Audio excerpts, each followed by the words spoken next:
Here, here, your left. Hey, Dylan. So, what have you done for your pre-draft process as far as who have you worked with? What have you focused on? How has it gone? Yes, sir. So I ended up, long story short, I had the privilege last summer to go to O-line masterminds with Duke Manyweather in Frisco, Texas. Based off that, we built a relationship. Throughout my last season, we stayed in contact, and I ended up going out there to train. I was there for the past 14 weeks since the first of the year. Having some fun training with some of the best offensive linemen in the country, tuning in my craft, my lateral movement, my quick explosion, and I dropped over 27 pounds during that time period. Had a great time training, developing my mind, developing my game as an offensive lineman, and becoming as fast as I possibly can. Trying to turn myself into a track athlete of some sort. Brendan? Hey, Dylan, what's some feedback maybe that you've gotten from talking to NFL teams on things that you mentioned, things that you're working on, but what have you heard from them, things they want to see more from you, especially going into tomorrow?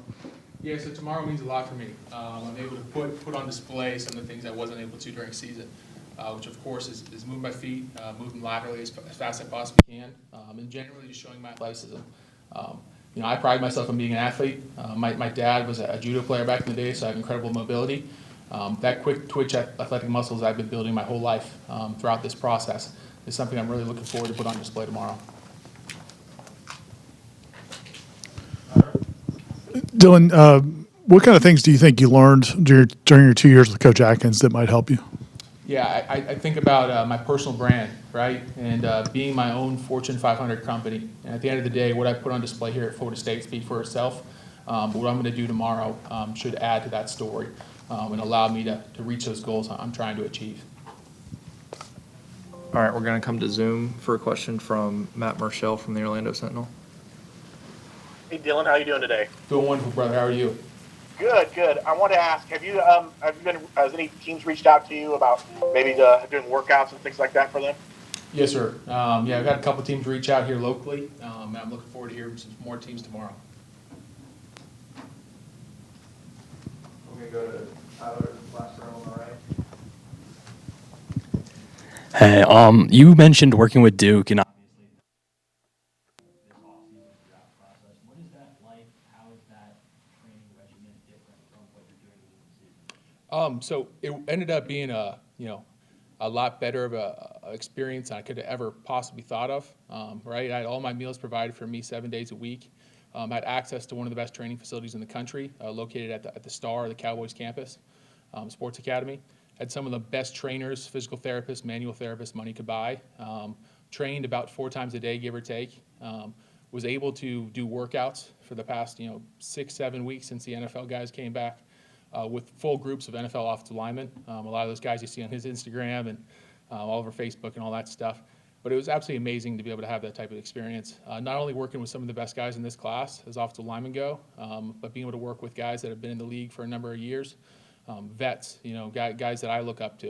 So it was absolutely amazing to have that experience, have those resources, and really indulge myself in everything I possibly could during that experience.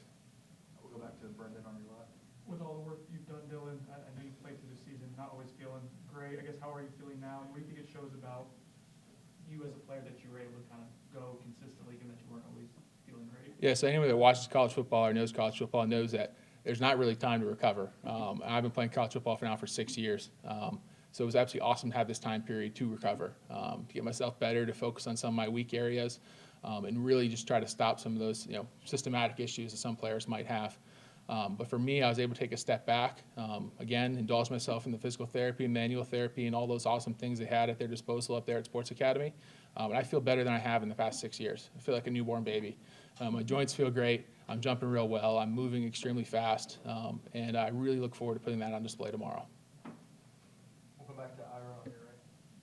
Along those lines, throughout the years, we've heard a lot of players come back and say that, like, once they're kind of can put school in the back burner or away and focus just on training, that's a big difference. And like you talked about losing the weight you've lost, how big of a difference is that, just being able to focus entirely? Yeah, I wouldn't say the school component's ever been a challenge for me, especially with compartmentalizing my life.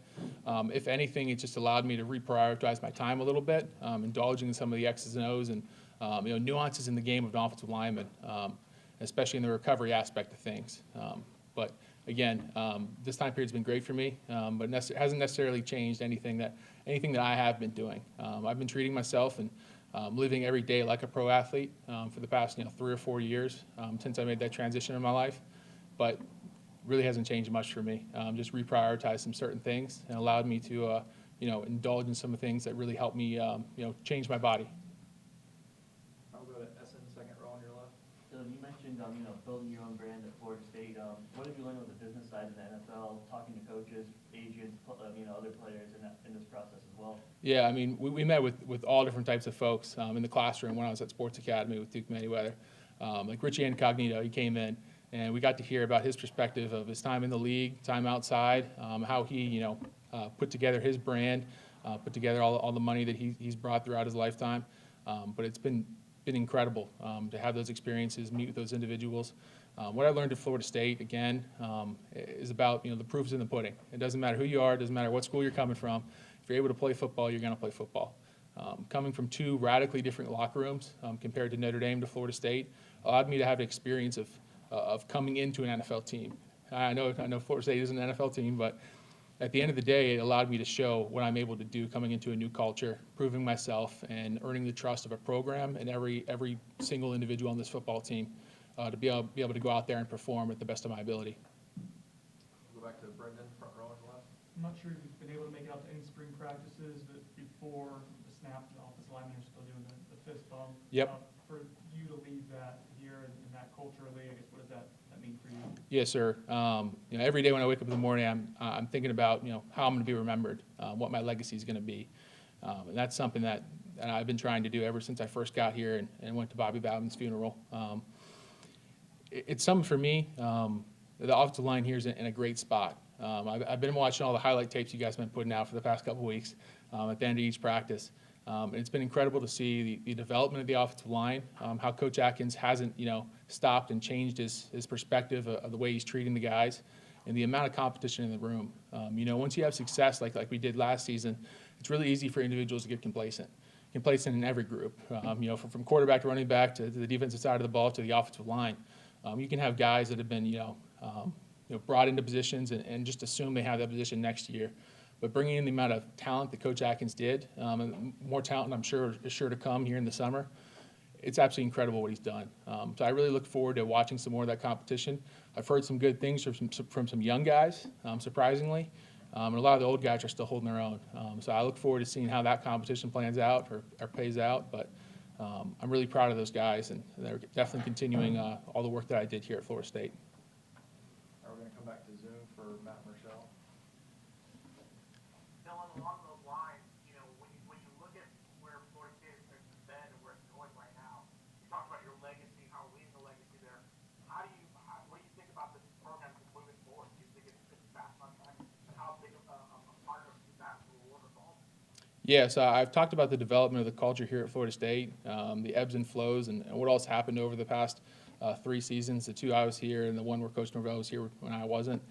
It's been incredible to see the buy-in from the players. And as you start to have this type of success that we've had over the past season, like I said, it's easy to get complacent. It's easy for individuals to fall into jobs that they've already had, and it's easy to try to follow the same stuff that's worked.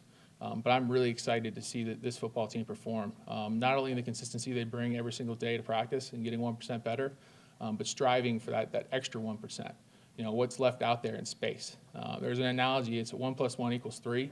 There's a little bit of magic in the air here at Florida State, and that's the only way that equation works. So I'm excited to see what happens this season. It's incredible to see, the trajectory of this team, and I really look forward to seeing what they do this season.